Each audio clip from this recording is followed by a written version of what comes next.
Hello friend, आज के इस वीडियो में मैं आपको 30 महत्वपूर्ण बहुविकल्पी प्रश्न बताने वाला हूं जो कि बहुत ही ज़्यादा इंपॉर्टेंट है। अगर आप लास्ट तक देखते हैं तो मैं गारंटी लेता हूं कि आपको एग्जाम में से यहां से जरूर क्वेश्चन बनेगा ही बनेगा 100%, क्योंकि 10 नंबर जो होता है मेरे दोस्त वो बहुत इंपॉर्टेंट हो जाता है। तो आज की इस वीडियो में 30 महत्वपूर्ण बहुविकल्पी 100% एग्जाम में जिसे कि आए, और आपका तो डेट भी आ गया है 22 फरवरी। क्या 22 फरवरी? तो 22 फरवरी को कुछ ऐसा करना है कि अब की बार हिंदी में 100 में 100 लाना है। ठीक है, अगर इतना लाना है तो मेरे दोस्त अच्छे से पढ़ना पड़ेगा। चलो, आज एक टास्क है मैं दे रहा हूं आपको, मतलब दे क्या, साथ साथ में चलो आप मेरे, कि मैं 30 प्रश्न बताऊंगा। ठीक है, 30 में से आप बताना कि आपको कितना आते थे। ठीक है, ये देखो अपने आप को चेक कर लो, कितने पानी में हो, कितना आपको आता है, कितना क्या कैसे, सब कुछ चेक कर लो अपने आप को। 30 महत्वपूर्ण बहुत बहुत ज्यादा इंपॉर्टेंट है, तो वेरी वेरी मोस्ट इंपॉर्टेंट है। ठीक है, लास्ट तक जरूर देखना। 100 में 100 अगली बार हर साल एग्जाम में आता है। चलो पहला क्वेश्चन देखते हैं। आनंद कादंबनी के संपादक थे, जो आनंद कादंबनी है उसके संपादक कौन थे? पंडित प्रताप नारायण मिश्र नहीं, आनंद कादंबनी की ये नहीं थे। बालकृष्ण भट्ट नहीं, बद्री नारायण शायद, हाँ। ठाकुर जगमोहन नहीं, इनको तो पहली बार सुन रहे हो आप, इनको सुन रहे हो या इनको? जो मिश्र है, तो मिश्र का तो मैं एक दूसरा बताया था जो भी नीचे दिया हुआ है क्वेश्चन भी, तो ये इसमें क्या हो गया, बद्री नारायण। तो मैं ब्लैक पेन से करूँ या रेड पेन से? रेड पेन से करूंगा ज्यादा अच्छा रहेगा।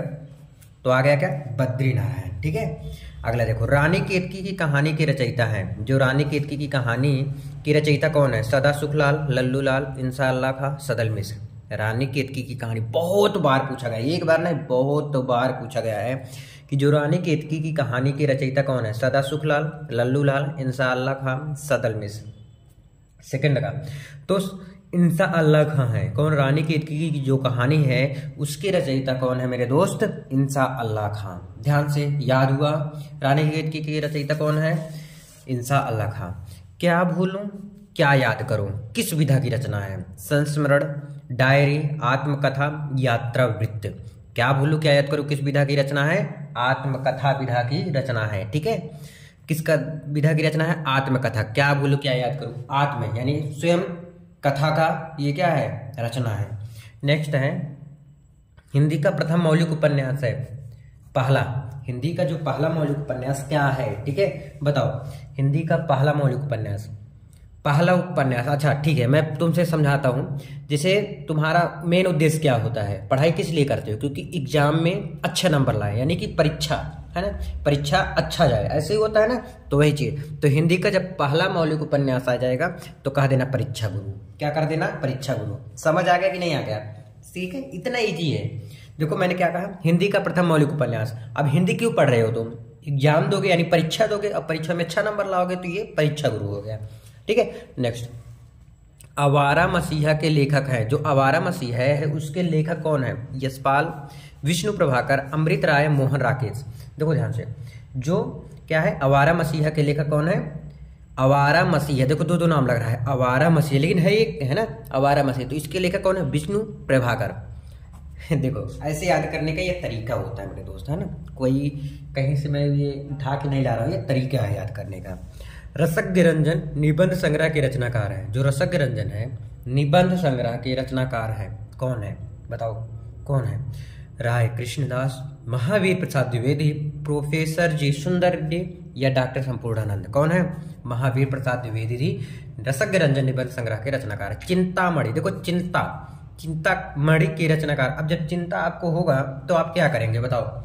जब आपको टेंशन होता है तो किसका नाम लेते हैं? भगवान का नाम लेते हैं। किसका नाम लेते हैं? भगवान का नाम लेते हैं। तो देखो इसमें भगवान का नाम है क्या है? डॉक्टर नगेंद्र, राजेंद्र यादव, रामचंद्र शुक्ल, श्याम सुंदर दास। अब ध्यान देना कि चिंतामणि के रचनाकार अब रामचंद्र शुक्ल, ये तो किसी का नाम है ना, किसी का नाम है, लेकिन इसमें राम छुपा हुआ है तो ये हो जाएगा। तो ये इनके रचनाकार हैं। याद करने का ये तरीका है भाई, ये तरीका मैं बता रहा हूं आपको, है ना, कि जो चिंतामणि के रचनाकार है वो कौन है? रामचंद्र शुक्ल जी हैं। 7 नंबर तक क्लियर। 8 नंबर नेक्स्ट पेज में। हिंदी प्रदीप के संपादक है, हिंदी प्रदीप के संपादक हैं कौन है? हजारी प्रसाद द्विवेदी, धर्मवीर भारती, बालकृष्ण भारती या वियोगी हरि। अब देखो हिंदी प्रदीप, ध्यान समझना, हिंदी प्रदीप जो है उसके संपादक कौन है? बालकृष्ण भारती।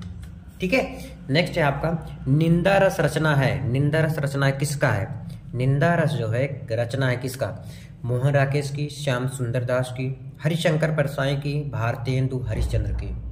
ठीक है, तो निंदा रस रचना किसकी है? फिर से एक बार पढ़ो अच्छे से। निंदा जो है, जैसे निंदा करते हो ना, 9 नंबर ध्यान समझना, निंदा करते हो तो ये किसकी रचना है? हरिशंकर जी का है। किसका है? हरिशंकर जी का। कवि वचन सुधा की रचना है, कवि वचन सुधा की रचना है, यानी जो कवि वचन सुधा है उसकी रचना क्या है? बालकृष्ण भट्ट, भारतेंदु हरिश्चंद्र, बाल मुकुंद, प्रताप नारायण मिश्र। कवि वचन सुधा की रचना क्या है? बालकृष्ण भट्ट है। अब देखो, अब जैसे होता है ना वो बिग, उसमें अमिताभ बच्चन, सॉरी हाँ क्या है वो यार, जो केबीसी होता है, कौन बनेगा करोड़पति में, उसमें तो 2 ऑप्शन भी दिए जाते हैं, है ना। तो चलो 2 ऑप्शन में आप अब बताओ कितने कर ले रहे हो। स्कंदगुप्त नाटक के लेखक हैं जयशंकर प्रसाद, प्रेमचंद। अब 2-2 है तो एक बताओ जल्दी से। स्कंदगुप्त नाटक के लेखक हैं स्कंदगुप्त, 1 मिनट यार, 10 का 1 मिनट, मैं थोड़ा गलती किया हूँ। कवि वचन सुधा की रचना क्या है? बालकृष्ण भट्ट नहीं है मेरे दोस्त। कवि वचन सुधा की रचना 10 नंबर का भारतेंदु हरिश्चंद्र है। 10 नंबर देखो, कवि वचन सुधा की जो है वो कौन है? भारतेंदु हरिश्चंद्र। ठीक है, 11 नंबर देखिए, स्कंदगुप्त नाटक के लेखक हैं जयशंकर प्रसाद जी हैं। स्कंदगुप्त, कामायनी, इन सब के लेखक कौन है? जयशंकर प्रसाद जी हैं। कामायनी का भी है क्योंकि ट्रेंड चलता है ना एक। निम्नांकित में राम भक्ति शाखा के कौन नहीं है? कवि कौन नहीं है? ध्यान समझना, है और नहीं दोनों डिफरेंस है, इसमें नहीं है। 12 नंबर, तो तुलसीदास या चतुर्भुज? तुलसीदास, चतुर्भुज, बताइएगा कि कौन नहीं है? तो चतुर्भुज जो है, चतुर्भुज नहीं है। ठीक है, तार सप्तक का प्रकाशन वर्ष बहुत बार पूछा गया, तो तार सप्तक का प्रकाशन वर्ष कितना है? 1943। साकेत महाकाव्य के रचनाकार मैथिली शरण गुप्त, भवानी प्रसाद। साकेत महाकाव्य जो है उसके रचनाकार कौन है? साकेत महाकाव्य के रचनाकार हैं। ये मैं आप पे छोड़ रहा हूँ, ये कई बार बताया हूँ। चलो ये आपको बताना है, 14 का आंसर मैं वेट कर रहा हूँ। ठीक है, देखता हूँ कितने लोग बताते हैं।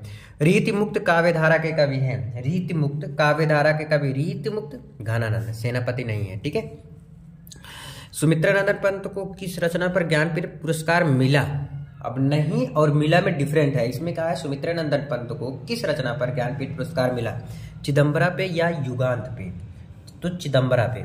सुमित्रानंदन पंत को किस रचना पर ज्ञानपीठ पुरस्कार मिला था? चिदम्बरा पे। ठीक है, 16 नंबर के लिए। 17 नंबर नेक्स्ट पे।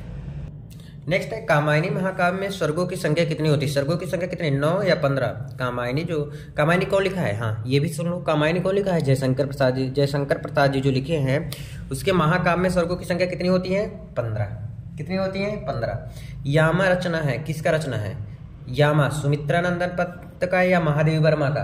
18 नंबर। तो यामा तो वेरी बहुत इंपॉर्टेंट है, प्रसिद्ध है, जानते भी होंगे आप सब। तीसरा शतक का प्रकाशन वर्ष, तीसरा है ना, तीसरा शतक का प्रकाशन वर्ष कौन कितना है? सन 1959, सन 1951। तो कितना है? सन 1959 है। हिंदी का प्रथम कवि माना जाता है सौरपा। सौरपा तो कुछ नहीं सुना है, तो सरहपा बहुत बार सुना है भैया, तो सरहपा होगा।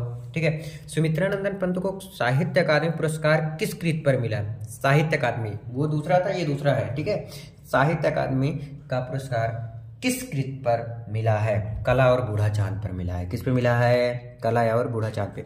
अज्ञेय की रचना है, अज्ञेय की रचना है हरी घास के छड़ पर या कुरुक्षेत्र? चलो हरी घास के छड़ पर। तो आज मैं 22 क्वेश्चन रख रहा हूँ, मैं 30 क्वेश्चन रखने वाला था पर मैं लिखा तो उसके बाद गलत हो गया, तो मैं इसलिए मैं आगे नहीं कर रहा हूँ। अगले वीडियो का वेट करिए, वहां पर आपको बहुत ही अच्छी तरीके से बताया जाएगा। आई होप आप लोग को समझोगे। चलो आज के लिए बस इतने, मिलते हैं वीडियो में। कोई डाउट हो तो कमेंट करिएगा। Thank you.